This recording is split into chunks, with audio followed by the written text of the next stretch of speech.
Here. Thank you. Good morning. I'm the Foreign Minister of Romania, and I'm glad to be here today for a very busy agenda meeting. We just finished a working breakfast with the opposition leader of Belarus, Svetlana Tikhanovskaya, and I have expressed Romania's position regarding the situation in Belarus, our appreciation for the courage of the people of Belarus and the representatives of the opposition who are standing for their rights, despite the efforts of the regime to repress these evolutions. We think that Belarus is now in a phase of transition to modernization and democracy, and the European Union has a duty to support this effort. So I have expressed Romania's support for the civil society and for the independent media in Belarus. I have reminded the colleagues and Mrs. Tikhanovskaya of the fact that Romania has transferred 100,000 euros through the European Endowment for Democracy in support of independent media and civil society in Belarus. I have reminded the fact that Romania is supporting sanctions, and we would like to see the adoption of sanctions as soon as possible. Also, I have reminded the fact that Romania has supported the activation of the Moscow mechanism within the OSCE, and we also support an OSCE mission to mediate the dialogue within Belarus.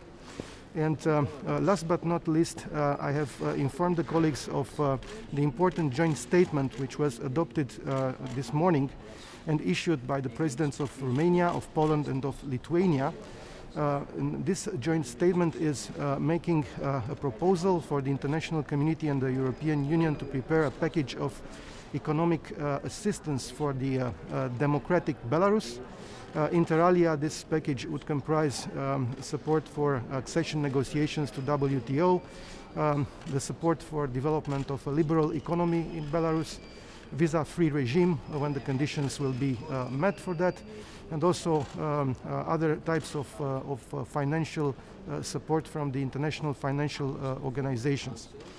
We also have on our agenda in the current affairs point the situation in Russia in connection with the poisoning of Mr. Navalny, and Romania's position is that the EU should take a more active stance on this issue, and we have joined our colleagues from Lithuania, Latvia, Estonia, Denmark and Poland in addressing a letter to the High Representative Borrell asking for such an active stance of the EU on this matter, because we think that Russia should fulfill its responsibilities, start and conduct an impartial and transparent investigation and cooperate fully with the Organization for the Prohibition of Chemical Weapons, OPCW, from The Hague.